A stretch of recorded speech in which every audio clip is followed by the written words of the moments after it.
Subscribe करिए hifi study channel को, bell icon को प्रेस कीजिए लेटेस्ट वीडियो अपडेट सबसे पहले पाने के लिए। Hello friends, welcome back hifi study changing the way of education. आज की क्लास में दोस्तों हम एक और मॉडल पेपर को डिस्कस करने वाले हैं। जैसा कि सभी को पता है कि इस समय हम लोग अपने मॉडल पेपर को सॉल्व कर रहे हैं और जितना आप दोस्तों प्रैक्टिस कर लोगे उतना ही अच्छा होगा आपके एग्ज़ाम के लिए। आप लोग एक या दो बार मैथ को पूरा कंप्लीट पढ़ चुके हो और साथ में आप अपने आप से भी एक या दो बार मैथ को पढ़ चुके होगे, तो बस ज़रूरत है तो केवल प्रैक्टिस की। और प्रैक्टिस आपकी कैसे होगी, वो मॉडल पेपर से होगी, ठीक है ना।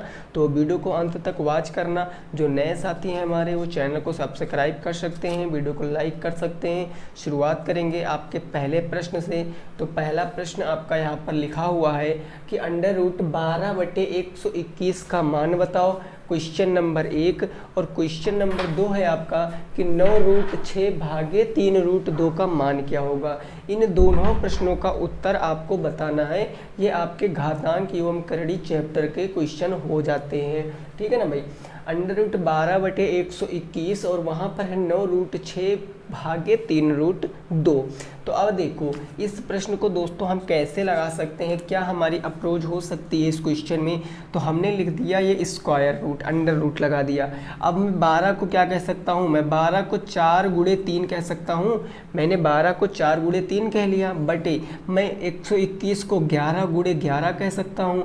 और आपको पता है कि ये जो अंडर रूट है इसका मतलब अगर कितने भी पेयर बन रहे हैं उसको बाहर निकाल लो। या आप 4 को 2 × 2 × 3 कह सकते थे, तो 4 को अगर आप बाहर निकाल के लाओगे तो ये 2 हो जाएगा।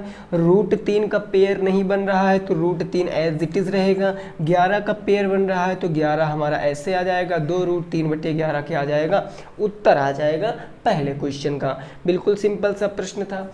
अगला प्रश्न देख लेते हैं। अगर जब कभी ऐसा प्रश्न बनेगा, तो आपको याद क्या रखना है, जो संख्याएं रूट में हैं उसका रूट वाली संख्या से भाग कर दो। जो संख्याएं आपकी ऐसे नॉर्मल लिखी हैं उनको नॉर्मल संख्या से भाग कर दो। तो यहाँ पर ये जो मेरा 9 है, 9 का भाग किससे करेंगे, 3 से करेंगे 9 का भाग। और जो √6 है, √6 का भाग हम √2 से करेंगे। तो 3 की टेबल में 9 कितनी बार आता है, तो 3 की टेबल में 3 बार 9 आता है, 3 त्रिका 9, ठीक है ना। √2 से √6 को भाग करोगे तो √2 की टेबल इतनी बार पढ़ो कि √6 से ज़्यादा ना आने चाहिए।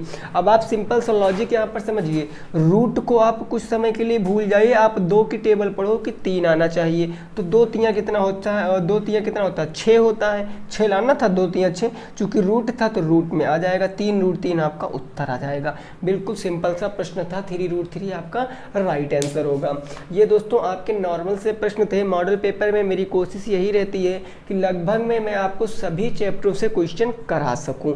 चीज़ें क्लियर हो गई ना, कोई दिक्कत नहीं। 2 क्वेश्चन हो गए, आगे पहुंचते हैं। सबका भाई यही उत्तर आया होगा क्वेश्चन 1 और 2 का, ठीक है ना। अब 3 नंबर क्वेश्चन देखिए। 3 नंबर क्वेश्चन देखना और लगाने की कोशिश करना, बताना उत्तर क्या आएगा, ठीक है भाई ना। देखिए क्वेश्चन नंबर 3 हमारा क्या है। क्वेश्चन नंबर 3 ये कह रहा है कि 14 कामा है आपका 8, फिर है 8, उसके बाद है आपका 12 और फिर है आपका 8, उसके बाद है 16 और 13 का माध्यांक बताओ। का माध्यांक आपको बताना है, माध्यांक बताओ। ये माध्यांक आपको बताना है। दोस्तों मैं बता दूं, मैं जितने भी क्वेश्चन करा रहा हूं आज, वो कहीं क्वेश्चन, एक भी क्वेश्चन मेरे द्वारा बनाया गया नहीं क्वेश्चन है। ये सभी क्वेश्चन या तो आपके प्रीवियस ईयर के हैं या फिर ये आपके जो है सीरीज के हैं। वो पवन सीरीज की हो सकती है, वो राजन सीरीज भी हो सकती है, ठीक है ना। वहीं से ये सारे प्रश्न मैंने लिए हैं। तो आपको इन प्रश्नों को अच्छे से सॉल्व करना है क्योंकि ये आपके बुक के प्रश्न हैं। तो माध्यांक मतलब दोस्तों क्या होता है सर, माध्यिका, मीडियन। और मीडियन का फार्मूला मैंने बताया कि नंबर ऑफ डिजिट अगर विषम आता है तो मीडियन इज इक्वल टू n+1/2वां पद, और नंबर ऑफ डिजिट अगर मेरा एक इवन नंबर आता है, एक सम संख्या आता है, तो 1/2 ब्रैकेट में n/2वां पद प्लस में n/2 प्लस के 1वां पद, यही लगाते फार्मूला। लेकिन उससे पहले हम क्या करते हैं, सबसे पहले जो आंकड़े दिए गए होते हैं उनके ऊपर एक नज़र मारते हैं और देखते हैं क्या आंकड़े हमारे वर्गीकृत हैं, यानी आरोही या अवरोही क्रम में लिखे हैं। तो आप देख पाए होंगे कि सर 8 जो कि आपको सबसे छोटा दिख रहा है यहाँ पर, ये तो बीच में लिखा है। अच्छा, एक और छोटी सी बात, मैं अगर इस प्रश्न में पूछूं माध्यांक को भूल जाओ, मैं पूछूं कि सर बहुलक क्या है, इस प्रश्न में बहुलक क्या है, उसमें तो कोई दिक्कत होगी नहीं। बहुलक जो सबसे ज़्यादा बार आया है, सबसे ज़्यादा बार 8 आया है 3 बार, तो 8 बहुलक हो जाएगा। बहुलक समझना बिल्कुल ज़रूरी है। देखो अब यहाँ से अगर मैं आंकड़ों को व्यवस्थित करूंगा तो मैं किस क्रम में लिख लूँ सर, मैं आरोही क्रम में लिख लेता हूँ, आप अवरोही यानी घटते क्रम में भी लिख सकते हो। सबसे छोटा मेरा 8 है, कितनी बार आया 3 बार, तो मैंने 8 को 3 बार लिख लिया, 8 8 8 3 बार लिख लिया। 8 के बाद क्या आएगा 12, 12 के बाद आएगा 13, 13 के बाद 14, 12 आ गया, 12 के बाद दोस्तों 13, 13 के बाद 14 आ गया, और इसके बाद आपका 16 आ गया। अब मैंने बताया था इतना काम अगर कर लिए हो तो थोड़ा सा काम और कर लेना, आपको काउंट कर लेना है। 1 2 3 4 5 6 7, भाई देखो 2 2 4 2 6 1 7, ऊपर 7 है, 2 2 4 2 6 1 7, नीचे भी 7 हैं। अगर मैं कह दूं कि नंबर ऑफ डिजिट कितने हैं, आप कहोगे 7, और 7 क्या है मेरी एक विषम संख्या है। अगर 7 विषम संख्या है तो मीडियन इज इक्वल टू क्या होता है, अभी जस्ट बताया n+1/2वां पद, यही ना। और n आपका क्या है 7, 7 में 1 जोड़ोगे 8, 8 को 2 से काटोगे चौथा पद 12 आपका उत्तर आएगा, है ना। n आपका कितना है 7, 7 में 1 को जोड़ा बटे में 2वां पद हो गया भाई साहब। अब यहाँ पर देखो 7 1 हो गया 8, 8 बटे में 2, 2 से काटा 4, 4वां पद कौन सा है मेरे दोस्त, 4वां पद आपका चाहे आगे से गिनिए पीछे से गिनिए, 1 2 3 4, 1 2 3 4, यानी दोनों कंडीशन में क्या आएगा 12 आ जाएगा। दोनों कंडीशन में 12 आपका सही उत्तर होगा, नोट कर सकते हो। फिर आगे देखेंगे क्वेश्चन नंबर 4, बिल्कुल नॉर्मल से प्रश्न है हमारे। अगला 4 नंबर क्वेश्चन है, वो थोड़ा सा लेंथी है क्योंकि क्वेश्चन के जो वेटेज हैं वो अच्छे हैं, मतलब ये क्वेश्चन एग्जाम में बन सकते हैं, इनका वेट जो है वो ज़्यादा है, तो आपको करना है समझना है। अगला देखिए क्वेश्चन होगा हमारा, त्रिकोणमिति से लिया गया है क्वेश्चन नंबर 4। इसकी ज़रा भावनाएं समझते हैं। इसमें कहा गया है दोस्तों कि यदि cos थीटा बराबर, यदि 5 tan थीटा, यदि 5 tan theta is equal to 4, 5 tan theta is equal to 4, तो आपको बताना है 5 sin theta, 5 sin theta minus के 3 cos theta, 3 cos theta minus के 3 cos थीटा, और डिवाइडेड बाई आपका है sin थीटा प्लस में 2 cos थीटा। 2 cos थीटा का मान क्या होगा, इसका मान आपको बताना है, इसका मान आपको बताना है दोस्तों। बहुत इंपॉर्टेंट है, ऐसा क्वेश्चन सफिशेंट क्वेश्चन है, एग्जाम में आ सकता है, ठीक है ना भाई। तो आपको इसको समझकर जाना है कि 5 tan थीटा 4 है तो 5 sin theta minus 3 cos theta और sin theta plus 2 cos theta की वैल्यू बताना। देखो हम यहाँ पर देख सकते हैं कि इस क्वेश्चन को हम कैसे लगाएंगे। 5 मेरा बटे गुणे में ही इधर जाएगा बटे में, तो ये हमारा tan theta is equal to क्या आ जाएगा 4/5 आ जाएगा ना। और tan थीटा होता क्या, हम किससे चेक कर सकते हैं सर, लाल बटे कक्का से चेक कर सकते हैं, या पंडित बद्री प्रसाद हर हर बोले से चेक कर सकते हैं। tan थीटा क्या होता है, लंब बटे आधार, ये किसकी वैल्यू दी गई है, लंब बटे आधार की। अगर लंब आपका 4 है, कर्ण आपका 5 है, आधार आपका 5 है, तो कर्ण निकालने के लिए पाइथागोरस प्रमेय निकालेंगे। 5 का स्क्वायर 25, 4 का स्क्वायर 16, 25 16 41, √41 आ जाएगा। यानी बात करूँ यहाँ से कि कर्ण स्क्वायर बराबर मैं कह दूँ क्या होता है, तो आप कहोगे सर लंब स्क्वायर होता है और प्लस में हमारा आधार स्क्वायर होता है भाई। कोई परेशानी नहीं होगी, है ना। कर्ण निकालेंगे, लंब दोस्तों 4, 4 का स्क्वायर 16, कर आधार है 5, 5 का स्क्वायर 25, 16 25 20 10 30 और 30 6 5 11 41, स्क्वायर हटाओगे तो रूट में आ जाएगा, यानी कर्ण की वैल्यू कितना आ गई, √41। ये काम मन में भी कर सकते थे, अगर कर्ण पता है तो आप बता सकते हो, क्वेश्चन को इजीली सॉल्व कर सकते हो। मान रखिए फटाफट, ये आ जाएगा 5 मल्टीप्लाई साइन थीटा होता लंब बटे कर्ण, लंब बटे कर्ण, लंब कितना है 4 और कर्ण कितना है √41, तो मैं कह सकता हूँ 4 बटे √41 हो जाएगा। माइनस है तो माइनस, 3 मल्टीप्लाई कॉस थीटा। अब कॉस थीटा क्या होता है मेरे दोस्त, आधार बटे कर्ण, आधार है आपका 5, कर्ण है √41, तो मैं कह सकता हूँ 5 बटे में √41, किसी को कोई दिक्कत नहीं होगी, पूरे का बटा है तो पूरे का बटा। Sine theta plus cos theta, sine theta आपने लिया 4 बटे √41, तो 4 बटे √41 हो जाएगा, 4 बटे √41, और प्लस में यहाँ क्या हो जाएगा भाई 2 cos theta, 2 multiply cos theta कितना लिए हो, तो कॉस थीटा 5 बटे √41, तो 5 बटे √41 हो जाएगा, कोई परेशानी नहीं है सर। यहाँ पर देखो 5 चौके 20 बटे √41 हो जाएगा, ये आ जाएगा आपका 20 बटे √41, और माइनस के 5 3 15 बटे √41 हो जाएगा, कोई शक नहीं ना। अब देखो नीचे 4 बटे √41 तो हमारा एज इट इज़ रहने वाला है, इसमें कोई छेड़खानी तो हम कर ही नहीं सकते हैं। यहाँ प्लस है तो प्लस 5 दूनी 10 √41, प्लस में क्या आ जाएगा सर 10 √41। अब आप मेरे दोस्त देख सकते हो ऊपर हर बराबर हैं, नीचे भी हर बराबर हैं, तो हर से हर काट दोगे तो 20 में से 15, 20 में से 15 5 और 10 4 14, सीधे भी लगा सकते हो या आप एक स्टेप बढ़ा सकते हो। नेक्स्ट स्टेप हमारा हो जाएगा 20 माइनस के 15 बटे में √41, क्योंकि हर सेम है, और जब दो परिमेय संख्याओं के हर सेम होते हैं तो जोड़ने घटाने पर एक हर को काउंट करते हैं, और बटे में क्या हो जाएगा 4 प्लस में 10, 4 प्लस में 10 और बटे में √41 हो जाएगा। 41 से 41 खत्म हो गया सर, यहाँ पर 20 में से 15 जाएगा तो 5 बचेगा, और यहाँ 10 में 4 जोड़ा तो 14 हो गया, 5 बटे 14 आपका सही उत्तर है। 5/14 आपके प्रश्न का सही जवाब है। उम्मीद करते हैं ये आपकी समझ में आया होगा।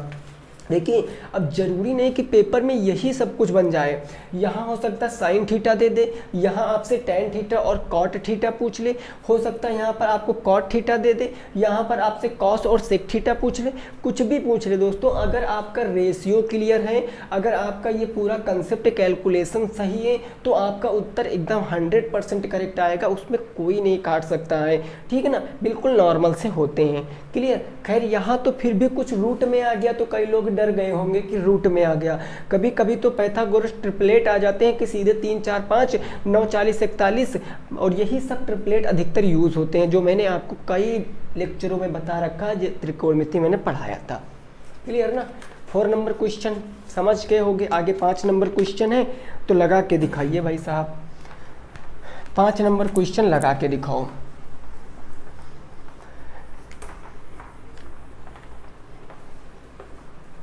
क्वेश्चन नंबर कौन सा होगा, 5 होगा।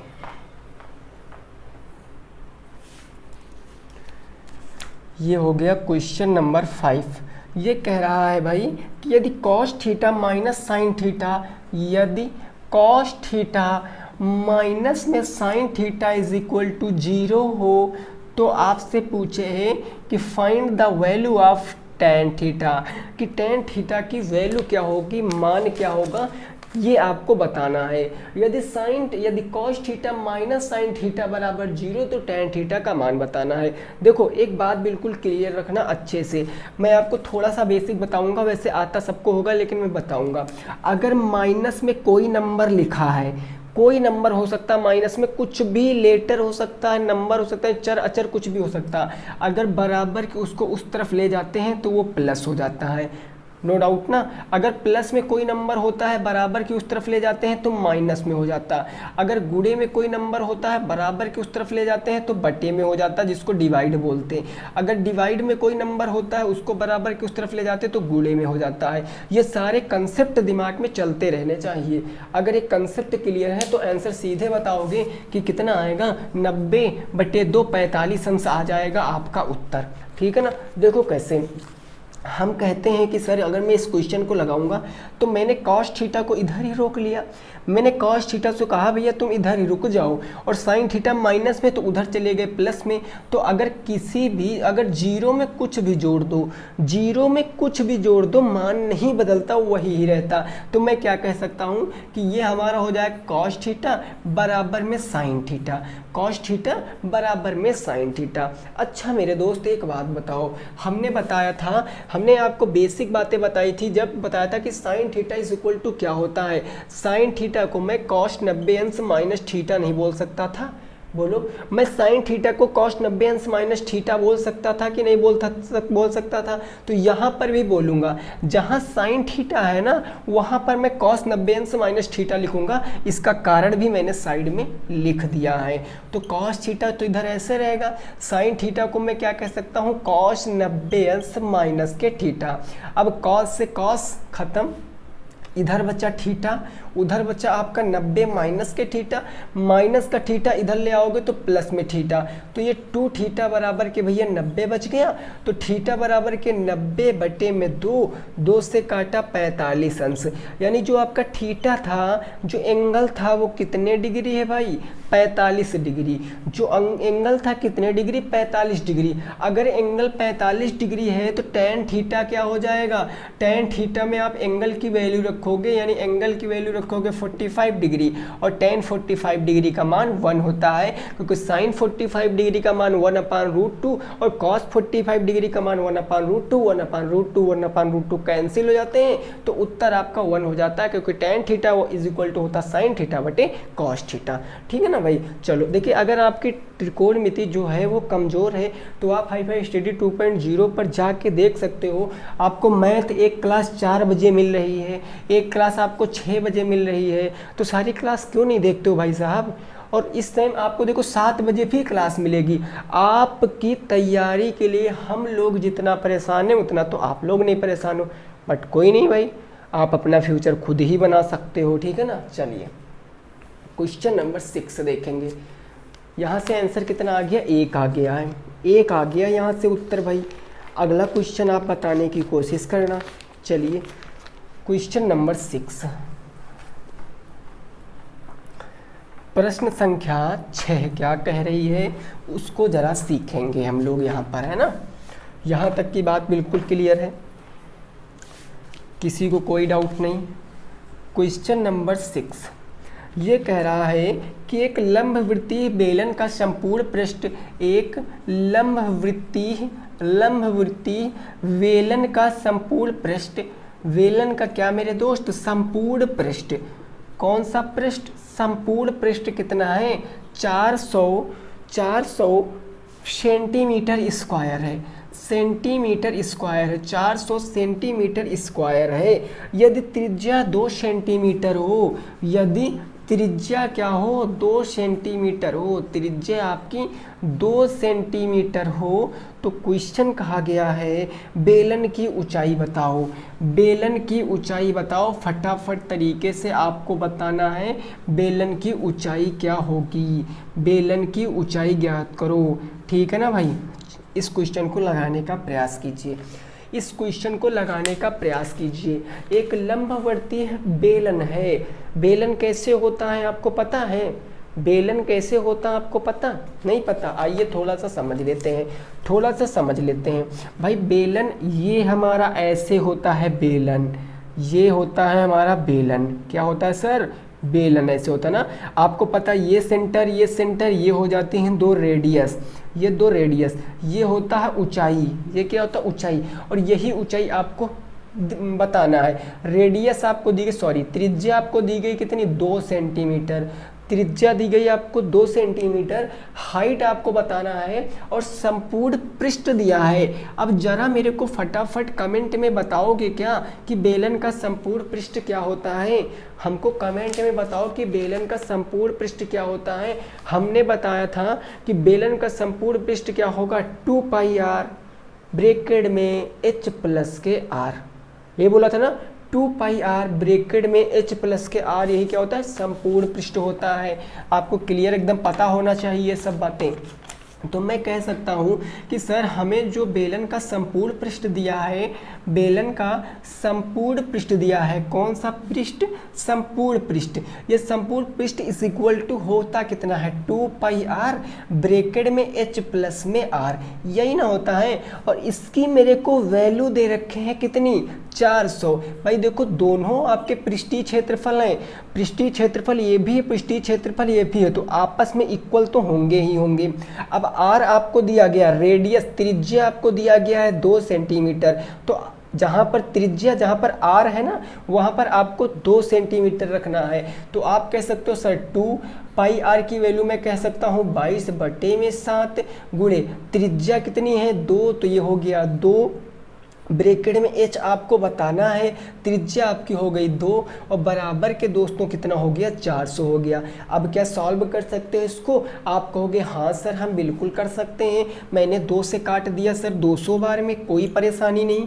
2 से 200 बार में, 2 से काट दिया मैंने कितना? 100 बार में। 2 से कितना काट दिया? 100 बार में। उधर बच्चा 100, इधर बच्चा 22/7। 22/7 गुणे में था, उधर जाएगा तो 7/22 बन जाएगा।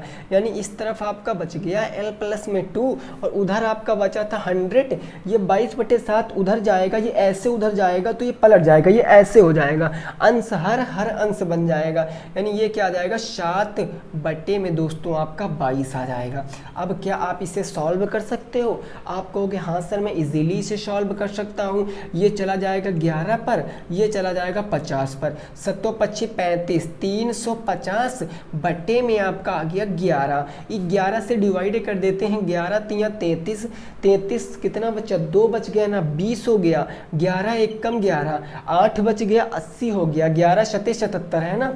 देखो 11×3 33, 33 35 में से 33 चला गया 2, 20 हो गया। 11 एक कम 11, 9 बच गया और 11×8 88। आगे हम काटने की ज़रूरत नहीं समझते हैं क्योंकि ये कटने वाला कभी है ही नहीं। तो 31.8 आपका यहाँ से आया और ये किसके बराबर है मेरे दोस्त? ये h + 2 के बराबर है। तो यह भी दिमाग में याद रखना। तो आप कह सकते हो कि सर h + 2 बराबर मेरे को दिया है 31.8।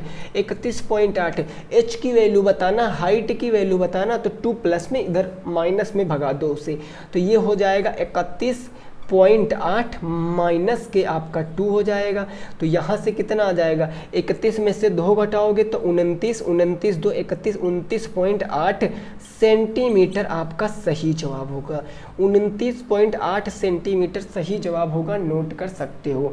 29.8 क्या हो जाएगा? सही जवाब हो जाएगा। नोट करो भाई, फिर आगे पहुंचते हैं ना। इसे फटाफट नोट करो, फिर आगे पहुंचते हैं, देखते हैं आगे हमारा कौन सा प्रश्न होगा। क्लियर यहाँ तक? किसी भी साथी को कोई दिक्कत परेशानी नहीं ना? बोलिए भाई, कोई परेशानी नहीं? चलिए भाई,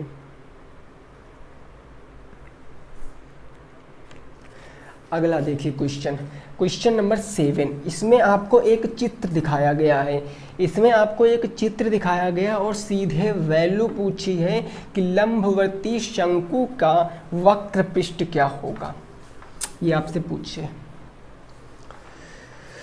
ओके भाई, चलिए इसे बताइए आप। आकृति में बनाए दे रहा हूँ।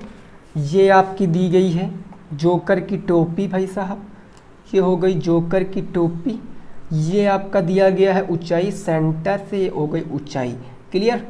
ये ऊंचाई हो गई, है ना। अब इसकी वैल्यू दिया है 8, ये आपकी है 8 और ये आपकी है दोस्तों 15। ये है आपकी 15, हाइट है आपकी 15 और त्रिज्या है आपकी 8। तो क्वेश्चन पूछे पाई आर एल की वैल्यू। तो प्रश्न आप सुनिए, हमें प्रश्न पूछे है पाई आर एल की वैल्यू, या इसी को आप हिंदी में अगर लिखना चाहो तो वक्र पृष्ठ आपसे पूछे है, वक्र पृष्ठीय क्षेत्रफल आपसे पूछे है इस आकृति का। इस आकृति का वक्र पृष्ठीय क्षेत्रफल क्या होगा वो आपको बताना है। ये आपके सामने एक शंकु दिया गया है। शंकु बोले तो जोकर की टोपी, और जोकर की टोपी में आपको रेडियस दिया गया, त्रिज्या दिया गया, हाइट दिया गया। अब आपको बताना है ना।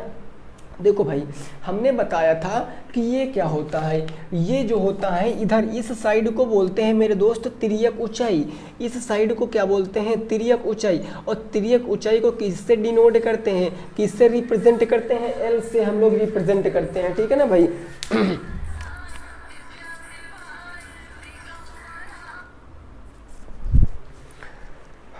देखिए, तो यहाँ पर हम एल, हमारा तिर्यक ऊंचाई क्या होता है, एल होता है, और यह भी आपकी तिर्यक ऊंचाई होती है, ये होती है ना। तो हमने बताया यार, जब आपको वक्र पृष्ठ बताना तो एल कैसे निकालेंगे। तो आप सीधे से एक चीज़ देखो भाई, यहाँ पर एक ये आपका 90 डिग्री का कोण बन रहा है। देखिए, राइट एंगल से रिलेट करके पढ़िए, आपको चीज़ें बहुत आसान लगेंगी।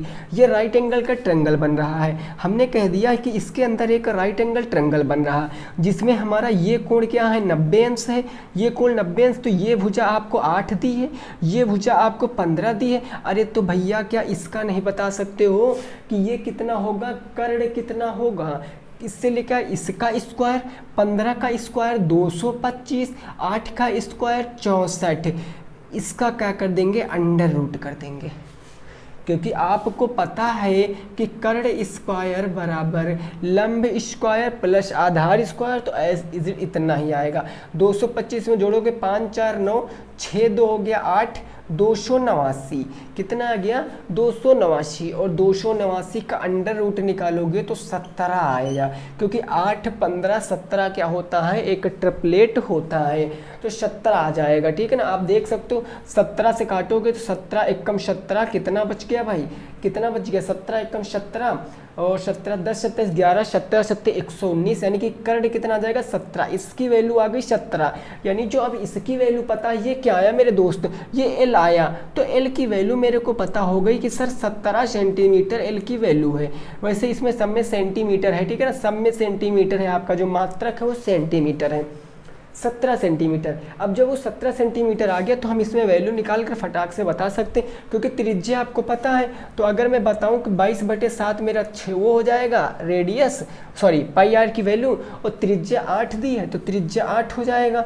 और आपको ये 17 क्या दिया है, 17 आपको एल की वैल्यू 17 हो गई, कोई परेशानी नहीं ना। अब आप इसको काटिए, देखो 8 दूनी 16 का 6 हासिल 1 आ गया, 8 दूनी 16 1 17 176 मल्टीप्लाई का 17 और बटे में 7 आ गया। तो आप इसको यहाँ पर गुणा करा लीजिए भाई। अगर आप गुणा कराने जाओगे तो 176 का 17 से गुणा कराओगे, 7 छंग 42 4 आ गया, 7 7 49 1 50 3 53 के 3 हासिल कितना आ गया, 5 आ गया, 7 एकम 7 4 11 1 1232 हो गया। ऐसे अगर आप यहाँ पर 1 से गुणा कराओगे, 1 6 का 6, 1 से 7 7 1 एकम 1 हो गया, ये 2 हो गया, 6 3 9 हो गया, 7 2 9 हो गया, 1 1 2 29 92। ये कितना आ गया भाई, 29 92 आ गया, 29 92। और बटे में कर दोगे 7 तो जो आएगा वो आपका आंसर होगा। 7 चौके हो गया 28, 1 बचा 19, 7 दूनी 14। अगर 19 से 14 जाएगा तो 5 बचेगा, 52 हो गया। और 7 7 कितना हो गया, 49 हो गया। अगर 52 से 49 घटा दोगे, 49 से 50 2 52 3 बचा, दशमलव लगाओगे, 0 बढ़ाओगे तो 7 चौके 28। आगे हमें नहीं लग रहा किसी को काटने की ज़रूरत होगी। ये यूनिट क्या लिखोगे भैया, centimetre, centimetre, centimetre square will be the right answer. 427.4 centimetre square आपका सही जवाब हो जाएगा। इसको नोट करो, फिर आगे पहुंचते हैं। इस क्वेश्चन को नोट करो, फिर आगे पहुंचते हैं। देखते हैं आगे हमारा होगा क्वेश्चन नंबर 9। जल्दी से भाई इसे नोट कर लीजिए।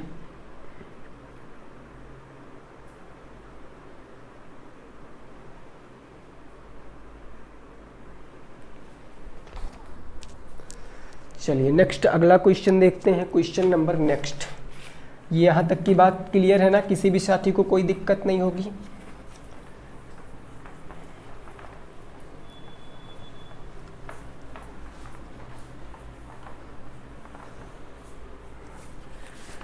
अगला नेक्स्ट हमारा क्वेश्चन जो है वो होगा 8 नंबर, ठीक है ना। वो कौन सा होगा भाई, 8 नंबर होगा। 8 नंबर प्रश्न क्या कह रहा है, जरा इसको समझते। कहा गया एक समलंब चतुर्भुज की समांतर भुजाएं 10 सेंटीमीटर और 8 सेंटीमीटर है। मैं सीधे चित्र ही बनाए दे रहा हूं ताकि आप इस चीज़ को समझ पाओ, ठीक है ना। ये हमारा एक समलंब चतुर्भुज बन गया। क्लियर, ये ऊंचाई बन गई। समांतर भुजाएं कितनी हैं भाई साहब, ये 10 हैं और ये आपकी 8 कर दिया हमने, और ऊंचाई इसकी 2 सेंटीमीटर। ये सारी खेल जो है वो सेंटीमीटर में है, सेंटीमीटर में। आपको क्षेत्रफल बताना, समलंब का क्षेत्रफल बताना। देखिए मैंने लैंग्वेज नहीं लिखी है, आपके जो सीरीज में क्वेश्चन था उसमें ये चित्र भी बना हुआ था। लैंग्वेज कुछ इस प्रकार थी कि एक समलंब चतुर्भुज की समांतर भुजाओं में से एक समांतर भुजा 8 सेंटीमीटर तथा दूसरी समांतर भुजा 10 सेंटीमीटर है। यदि उन समांतर भुजाओं के बीच की दूरी 2 सेंटीमीटर है तो समलंब चतुर्भुज का क्षेत्रफल आपको बताना। और अभी हाल फिलहाल में मैंने आपको ये पढ़ा रखा है, आपको पता है कि अगर यहाँ से मैं बात करूँ B1 कितना दिया है 10 सेंटीमीटर लिख लीजिए, B2 कितना दिया है 8 सेंटीमीटर लिख लीजिए, और आपको ये 2 क्या दिया H दिया है तो 2 सेंटीमीटर हमारा H दिया। अरे तो भैया एरिया बराबर क्या होता है, एरिया बराबर 1/2 ब्रैकेट में B1 प्लस में B2 मल्टीप्लाई का H हो जाता है। तो हम कहेंगे sir very good, 1/2 B1 B2 10 + 8 18 हो गया, 10 + 8 18 और मल्टीप्लाई का H 2 से 2 खत्म हो गया। तो भैया 18 सेंटीमीटर स्क्वायर राइट जवाब हो गया। 18 सेंटीमीटर स्क्वायर आपका सही जवाब हो जाएगा, क्योंकि यहाँ से सेंटीमीटर सेंटीमीटर गुणे सेंटीमीटर सेंटीमीटर स्क्वायर आपका सही जवाब। क्लियर, नोट करो, फिर आगे पहुँचते हैं क्वेश्चन नंबर 9 पर। इसको नोट करो, फिर नेक्स्ट देखते हैं क्वेश्चन नंबर 9 क्या कह रहा है और उसको भी हम लोग समझते हैं।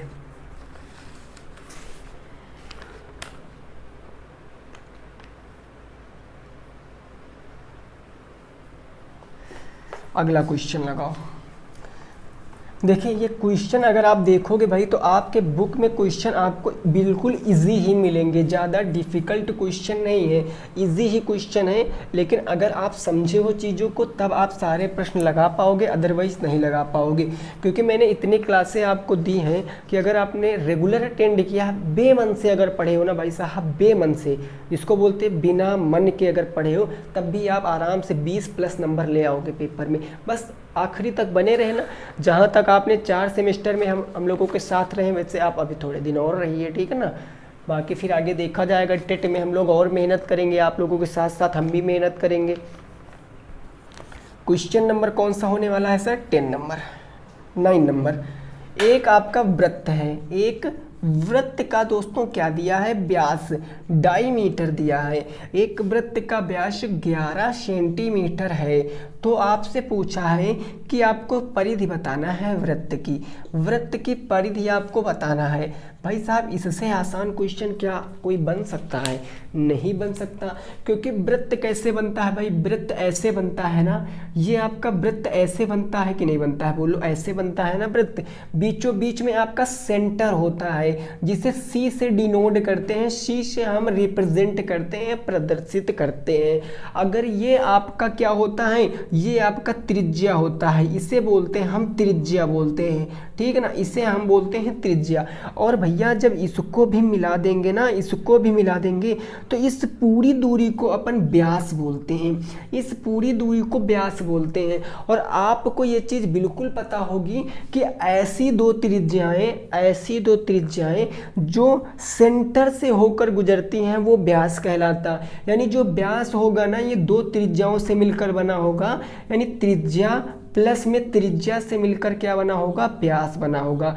2 त्रिज्याओं से मिलकर व्यास बना होगा। अगर मैं कह दूं जो आपकी त्रिज्या होगी वो व्यास से कैसे बनी होगी, तो आप कहोगे सर जो त्रिज्या होगी ये व्यास का आधा होगी, यानी व्यास के आधे से ही तो त्रिज्या बनेगी। क्योंकि आपको पता ये सेंटर है, ये त्रिज्या, तो ये हमारा क्या हो जाएगा, त्रिज्या और व्यास का अंतर। अब आपको इसकी बाहर वाले की लंबाई बताना है, बाहर वाले की पूरी ये तय करना, इसी को बोलते हैं परिधि। और जब अंदर आ जाओगे तो क्षेत्रफल आप ज्ञात करोगे, है ना।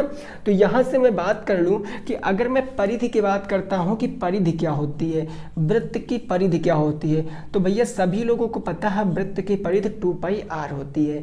r मतलब कि सॉरी यहाँ पर 2π त्रिज्या होती है, ठीक है ना, इसकी वैल्यू आपकी 2π त्रिज्या होती है।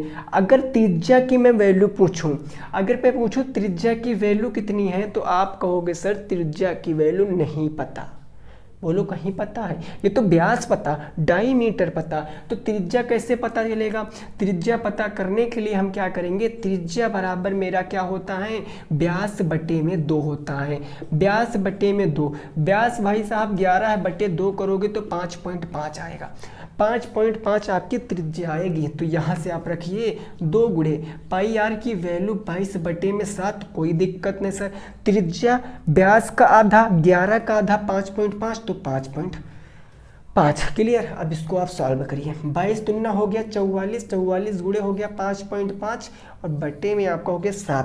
भाई देखो 7 से क्या कट रहा है, कितने टाइम लमसम कट रहा है, तो यहाँ से कितनी टाइम हम काट, चलिए पहले मल्टीप्लाई करा लेते हैं उसके बाद हम काटते हैं। 44 गुणे 5.5, 5 चौके 20 के 0 हासिल 2, 5 चौके 20 2 22, 220 आ गया। 5 चौके 20, 5 चौके 20 2 22, 220, 0 2 2 2 4 और 2 242 आ गया। भाई एक अंक बाद पॉइंट लगाओगे तो 242 आ जाएगा। ऊपर आ गया आपका 242 डिवाइडेड बाई 7, 7 से डिवाइड करोगे तो 7 तिरिक 21, कितना बच गया 21, 3 24 32 हो गया। 7 चौके 28, 4 बच गया 40, 7 25 35, 34.5 आपका सही जवाब। वो भी किस में आएगा, सेंटीमीटर में। 34.5 सही जवाब है, नोट कर सकते हो। 34.5 आपका क्या है, सही उत्तर है, नोट कर लीजिए सर, ठीक है ना भाई, जल्दी से नोट कर लीजिए, यही आपका सही जवाब हो जाएगा। फटाफट तरीके से भाई इसको आपको नोट करना है, क्लियर ना।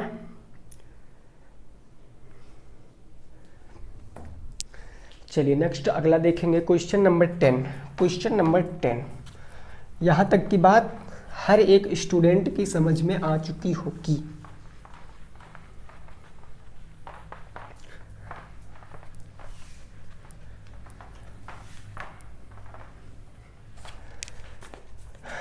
दस नंबर प्रश्न क्या है, जरा ये समझिए।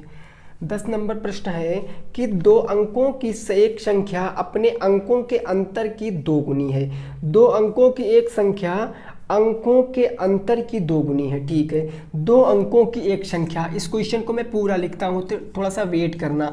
2 अंकों की एक संख्या, 2 अंकों की एक संख्या अपने अंकों के अंतर के, अपने अंकों के अंतर के, क्वेश्चन कह रहा 2 अंकों की एक संख्या अपने अंकों के अंतर के 21 गुनी है। यानी 2 अंकों की एक संख्या है वो अपने अंकों के अंतर के 21 गुनी है। आगे क्वेश्चन ये, संख्या से 36 घटा दिया जाए तो संख्या के अंकों के जो स्थान है वो बदल जाते हैं। अंकों के स्थान क्या होते हैं, वो आपस में बदल जाते हैं। आपको संख्या बतानी है, क्या होते हैं, बदल जाते हैं। आप संख्या बताओ, आपको संख्या बतानी है। भाई देखो ऐसा प्रश्न जो है वो बहुत इंपॉर्टेंट प्रश्न है, बेहद इंपॉर्टेंट प्रश्न है ऐसा। और इसी प्रश्न को हम किस कैटेगरी में रखेंगे, मोस्ट इंपॉर्टेंट की कैटेगरी में रखेंगे, ठीक है ना। ऐसा प्रश्न आ सकता। तो आइए इस क्वेश्चन को लगाते हैं। भाई मेरे को पता है कि इकाई अंक और दहाई अंक क्या होता है।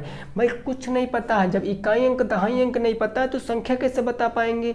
तो हमने माना इकाई अंक मेरा क्या हो गया, मैंने माना इकाई अंक मेरा x हो गया और दहाई अंक मैंने क्या मान लिया भाई साहब, तो दहाई अंक मैंने y मान लिया। इकाई दहाई अंक अगर पता है तो संख्या क्या आप बता सकते हो क्या होगी, फटाफट कमेंट बॉक्स में बताओ। अगर इकाई x है दहाई y है तो संख्या, हाँ भाई साहब संख्या क्या होगी, 10y प्लस में x हो जाएगी। कोई दिक्कत परेशानी नहीं, 10y प्लस में x हो जाएगी। अब देखो फर्स्ट कंडीशन क्वेश्चन की क्या कह रही है भाई साहब जो संख्या है, एक संख्या जो है, संख्या कौन सी है ये, तो ये संख्या होगी 10y प्लस में x। संख्या से क्या किया जाता है, संख्या जो है अपने अंकों के अंतर की 21 गुनी है। अंकों का अंतर x माइनस वाई का कितना गुना, 21 गुना। अब क्या यहाँ से मैं समीकरण नहीं बना सकता, बिल्कुल। तो ये मेरा हो गया 10y प्लस में x बराबर के इसका इससे गुणा फिर इसी का इससे गुणा, ये हो जाएगा 21x माइनस के 21y। कोई परेशानी नहीं, इन सबको इधर खदेड़ दो, x वालों को इस तरफ y वालों को उधर भेज दो। तो ये x वालों को इधर ले आएंगे तो x माइनस के 21x बराबर के उधर माइनस के 21y, ये प्लस के 21y माइनस में चले जाएंगे तो किस में हो जाएंगे, प्लस के 10y था उधर चले जाएंगे तो माइनस में 10y हो जाएंगे। कोई दिक्कत परेशानी नहीं है ना।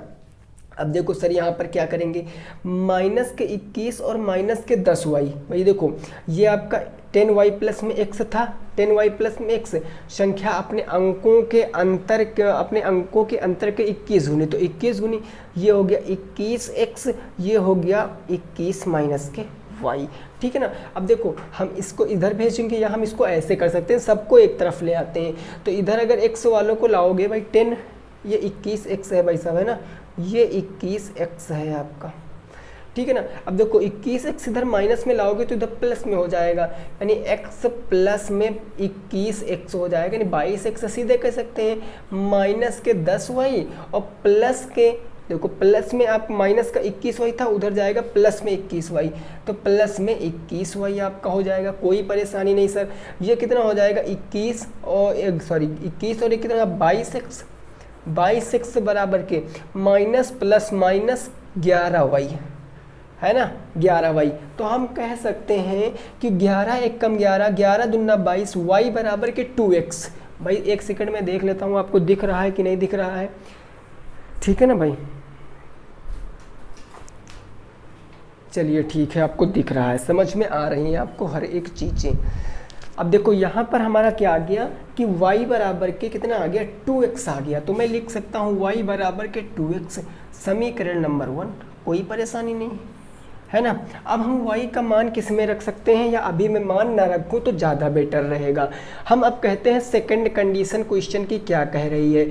सेकंड कंडीशन क्वेश्चन की कह रही है कि यदि संख्या से 36 घटा दिया जाए, किस संख्या से, इस वाली संख्या से, तो अगर इस वाली संख्या से आप 36 घटा रहे हो, यानी 10y प्लस में x से अगर आप 36 घटा रहे हो, तो संख्या क्या कह रही है, अपना स्थान, अंकों के स्थान बदल रही है। जहाँ 10y प्लस में x था वहाँ पर 10x प्लस में y हो जाएगा। कोई परेशानी नहीं, फटाफट इधर भेजो। ये प्लस के x इधर आ जाएगा तो 9x हो जाएगा भाई 10x, ये प्लस के x इधर आएगा माइनस घट जाएगा तो 9x, प्लस के भाई 10y तो माइनस के 9y बराबर के माइनस के 36। अब आप यहाँ पर एक चीज़ देखो, 9 से डिवाइड कर दीजिए।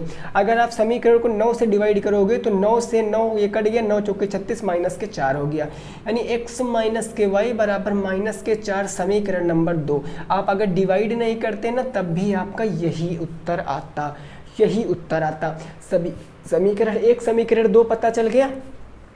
x की वैल्यू आप इसमें रखो, समीकरण 1 का मान 2 में रखने पर, भाई देखना क्वेश्चन समझना, ठीक है ना, बाद में आपके समझ में नहीं आएगा। आप समीकरण 1 का मान यानी x बराबर जो y बराबर 2x है वो इसमें रख दोगे, तो y बराबर 2x रखोगे तो x माइनस के y बराबर कितने रखोगे 2x ना, देखो y बराबर 2x रखोगे तो मैंने रख दिया 2x बराबर के क्या आ गया आपका, वहाँ पर कितना था भाई y बराबर 2x रख दिया, ठीक है। और यहाँ बराबर कितना था माइनस के 4 तो यहाँ बचेगा माइनस के x बराबर माइनस के 4, माइनस से माइनस कैंसिल, x बराबर कितना आ जाएगा 4 आ जाएगा, x बराबर 4 आ जाएगा। y का मान पता करना है तो इसका मान आप समीकरण 1 में रख दीजिए। आप लिख सकते हो समीकरण 1 में रखने पर, समीकरण 1 में रखोगे x बराबर 4 तो y बराबर के 2 गुणे में 4 हो जाएगा, y बराबर के 8 हो जाएगा। अरे भैया जब इकाई और दहाई अंक पता तो संख्या बता दीजिए। संख्या थी 10y प्लस में x, तो संख्या आप कैसे बताओगे 10y प्लस में x, इसमें इसकी वैल्यू रखो y बराबर 8, 10 गुणे 8 प्लस में 4, 10 8 80, 4 84 आपका सही जवाब, 84 आपका सही जवाब है, नोट कर सकते हो। 84 क्या हो जाएगा, सही जवाब हो जाएगा, ठीक है ना भाई। और दिन भर सोने से कुछ नहीं मिलेगा, जब टाइम मिले सोने से कुछ भी नहीं होगा, आपको जब भी टाइम मिले, दिन में जब भी टाइम मिले। मैं ये नहीं कहता कि आप हमारे ही चैनल से पढ़िए, हमारे ही वीडियो से देखिए, आपको जो डाउट है, आपको जिस चैनल से समझ में आता उस चैनल से पढ़िए भाई साहब, है ना। लेकिन आप अच्छे से पढ़िए, क्योंकि अच्छे नंबर तभी आएंगे जब आप मेहनत करोगे, ठीक है। बिना मेहनत के कुछ नहीं है, नहीं तो फिर लात मार के खेत दिए जाओगे चाहे जहाँ पर जाओ। चलिए फिर अगला क्वेश्चन होगा 11 नंबर। ये बात समझ गए, कोई दिक्कत नहीं ना। क्वेश्चन नंबर 11 देखते हैं। देखिए इसको आप यहाँ पर अगर x की वैल्यू ना निकालते तो वहाँ पर x माइनस के 2y बराबर 0 उसको समीकरण 1 मान लेते तो वहाँ से भी विलोपन विधि से आ जाता, लेकिन हमने यहाँ पर प्रतिस्थापन का प्रयोग कर लिया है ना भाई साहब। तो कोई दिक्कत नहीं है, दोनों विधियाँ तो आपने पढ़ रखी हैं। अब ये कौन सा होगा, 11 नंबर क्वेश्चन होगा। कौन सा होगा भाई, 11 नंबर। हाँ ठीक है, 11 number question most important question है। इसमें पिता और पुत्र हैं। कहा जा रहा है कि पिता की 10 वर्ष पहले की आयु, पिता की 10 वर्ष पहले की आयु, पिता की 10 वर्ष पहले की आयु क्या है, वो देखिए आयु क्या है। तो आयु है अपने पुत्र की 3 गुनी है, अपने पुत्र की 3 गुनी है, अपने पुत्र की क्या है, 3 गुणी है, 3 गुणी है अपने पुत्र की। ओके, आगे कह रहा है 3 गुनी थी, ठीक है ना, पास्ट की बात कर रहा है तो मैं थी भी यहाँ पर लिखे दे रहा हूँ। 3 गुनी थी। 10 वर्ष बाद पिता की उम्र, 10 वर्ष बाद पिता की उम्र, 10 वर्ष बाद पिता की उम्र, 10 वर्ष बाद पिता की उम्र क्या कह रही है, पिता की उम्र पुत्र की 2 गुनी हो जाएगी। लो भाई साहब, पुत्र की 2 गुनी हो जाएगी, 2 गुनी हो जाएगी। तो प्रश्न की भावना क्या कह रही है, पिता पुत्र की वर्तमान उम्र बताओ, पिता पुत्र की वर्तमान उम्र बताओ, वर्तमान उम्र बताओ। 10 वर्ष पिता की उम्र जो थी 10 वर्ष पहले, वो पुत्र की उम्र की कितनी थी, 3 गुनी थी। अब 10 वर्ष बाद जो है पिता की उम्र पुत्र की उम्र की 2 गुनी हो गई।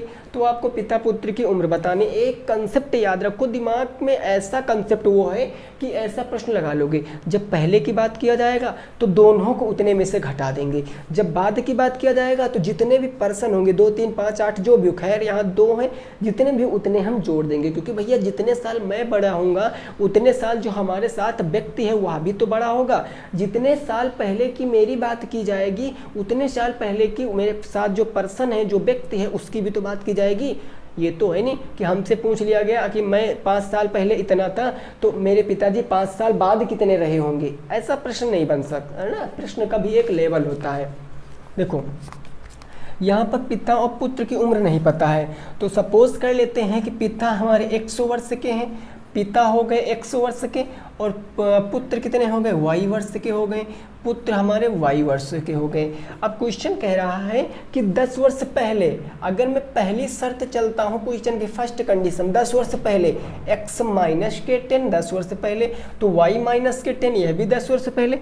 10 वर्ष पहले पिता की उम्र पुत्र की उम्र की कितनी है, तो पुत्र की उम्र की 3 गुनी। लो अब यहाँ से निकाल लोगे आप x माइनस के 10 बराबर के 3y माइनस के 30, इसको इधर भेज दो उसको उधर भेज दो, x माइनस के 3y बराबर के कितना आ जाएगा, माइनस के 20।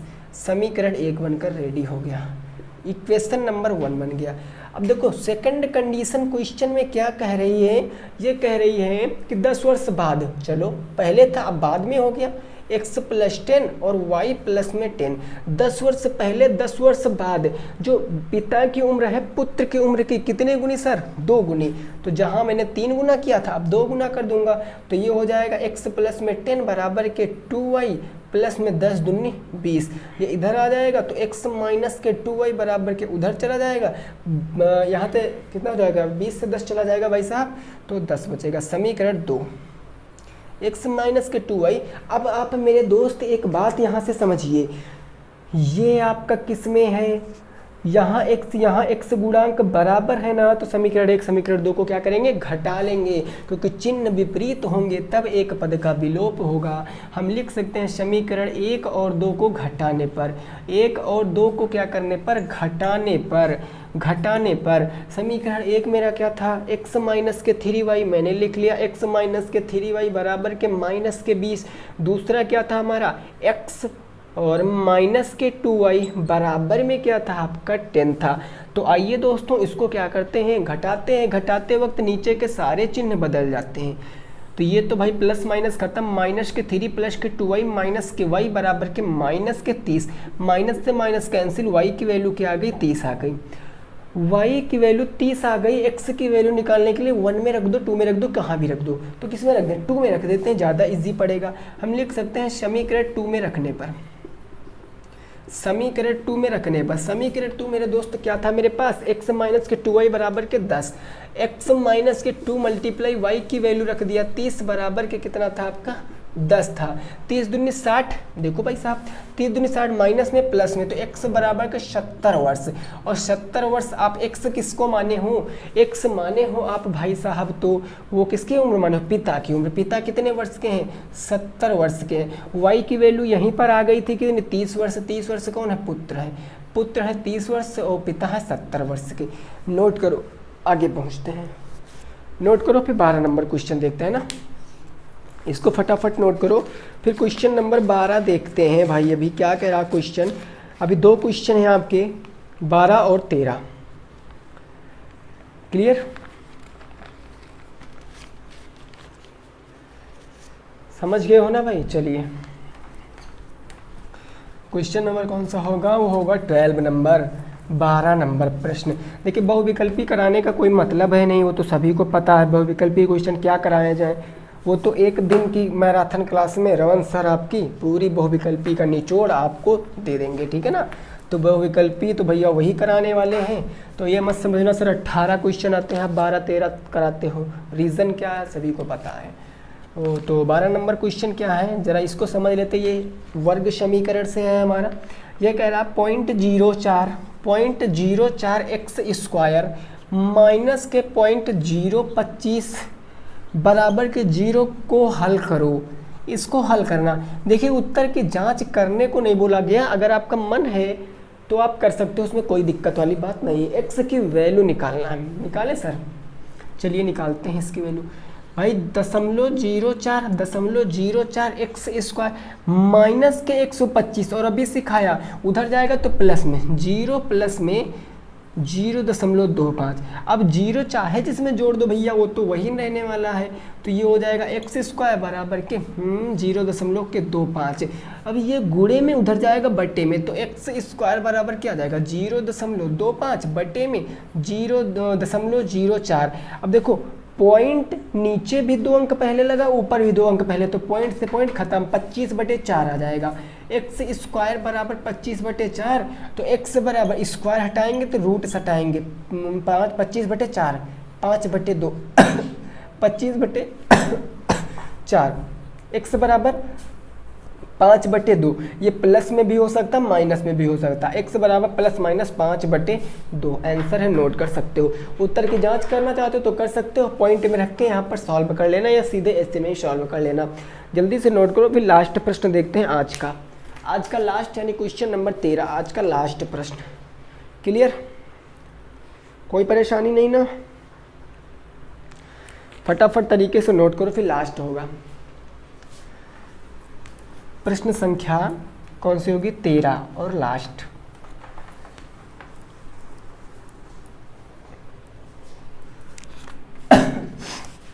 क्वेश्चन नंबर 13, ये 5x लिखा है भैया समीकरण,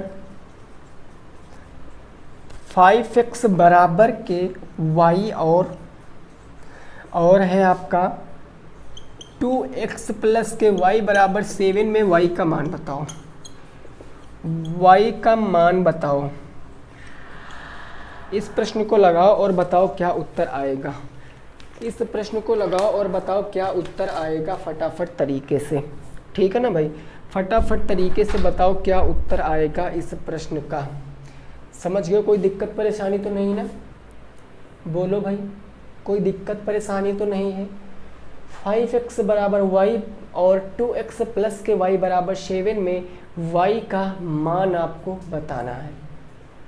बताओ भाई y का मान कितना आएगा, जल्दी से बताओ कितना आएगा, फटाफट तरीके से बताओ। चलिए भाई, है ना, देखो ये तो समीकरण हमारा है क्या, है ना, समीकरण तो है, लेकिन ये एक मेरा सही समीकरण नहीं, मैं इसको सही समीकरण बना सकता हूँ। कैसे? मैं कह सकता हूँ कि यार जो मेरा 5x बराबर के y लिखा है ना, इसको मैं 5x माइनस के y बराबर 0 नहीं कह सकता हूँ। आप कहोगे हाँ सर बिल्कुल ना, तो ये समीकरण नंबर 1 बन जाता है, इसको हम डिब्बे में बंद कर लेते हैं। अगला मेरा क्या था, 2x प्लस के y बराबर के 7, ये समीकरण नंबर 2 बन गया, इसको भी हम क्या करते हैं, डिब्बे में बंद कर लेते हैं। अब आप यहाँ पर एक नॉर्मल सी बात सोचो कि यार ये जो y है इसके चिन्ह क्या है, इसके चिन्ह क्या है, माइनस वाई प्लस वाई, इसके चिन्ह विपरीत है, गुणांक बराबर, तो जोड़ लीजिए।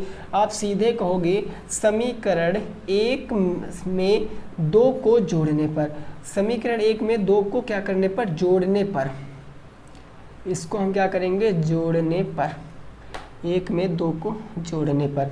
अब हम लिख लेते हैं 5x माइनस के y बराबर के 0, ये है आपका 2x प्लस के y बराबर के 7। अगर भाई जोड़ोगे तो प्लस माइनस खत्म, 5x 2x 7x बराबर में 7, x बराबर में 1, x बराबर में 1, और आपको वैल्यू y की बताना है, 1 आंसर नहीं है, जल्दबाजी नहीं करना, वैल्यू आपको y की बताना। y की वैल्यू बताने के लिए इसका मान आप इसमें रख दीजिए, समीकरण 1 में रख दीजिए, कोई परेशानी नहीं ना, आप कह सकते हो। समीकरण 1 में रखने पर, समीकरण 1 में अगर रखोगे तो आप देखो यहाँ पर ये हमारा था 5x माइनस के y बराबर के 0, x बराबर 1 रखोगे तो 5 मल्टीप्लाई 1 माइनस के y बराबर 0, तो ये 5 1 5 प्लस से उधर माइनस में, माइनस के y बराबर माइनस के 5, माइनस से माइनस कैंसिल, y बराबर 5, y की वैल्यू कितनी आ गई, 5 आ गई, y की वैल्यू 5 आ गई। यही हमारा आंसर, यही हमारा आंसर है। तो दोस्तों आज हमने कितने प्रश्न डिस्कस किए, 13 प्रश्न डिस्कस किए, मोस्ट इंपॉर्टेंट प्रश्न डिस्कस किए। अब ऐसा ही क्रम हमारा निरंतर लगा रहेगा, और याद रखना अब आज से यानी अब से आपकी राजन सीरीज से, राजन और पवन सीरीज, इन दोनों के मिक्स क्वेश्चन आपके मॉडल पेपर में कराए जाएंगे, मिक्स क्वेश्चन आपके मॉडल पेपर में कराए जाएंगे। तो जितने भी साथी हमारे कह रहे थे कि सर राजन सीरीज के सारे क्वेश्चन सॉल्व करा दीजिए, पवन सीरीज के सारे क्वेश्चन सॉल्व करा दीजिए, सब लोगों को एक साथ मिला दिया गया। राजन वाले भी नहीं कहेंगे और पवन वाले भी नहीं कहेंगे। अगर 13 क्वेश्चन कराए जाएंगे तो 7 क्वेश्चन राजन के हो सकते हैं, 6 क्वेश्चन पवन के हो सकते हैं, 7 पवन के होंगे या फिर 6 राजन के होंगे, टोटल 13 प्रश्न होंगे। अपने आप से सेल्फ बनाया हुआ कोई भी क्वेश्चन नहीं होगा, खुद का बनाया हुआ कोई भी क्वेश्चन नहीं होगा। क्लियर ना?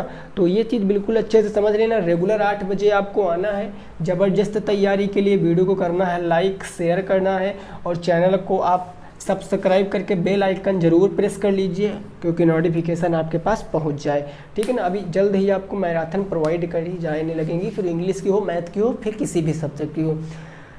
तो मिलेंगे भाई नेक्स्ट वीडियो में। सभी साथी रखेंगे अपना ख्याल। जय हिंद, जय भारत और वंदे मातरम।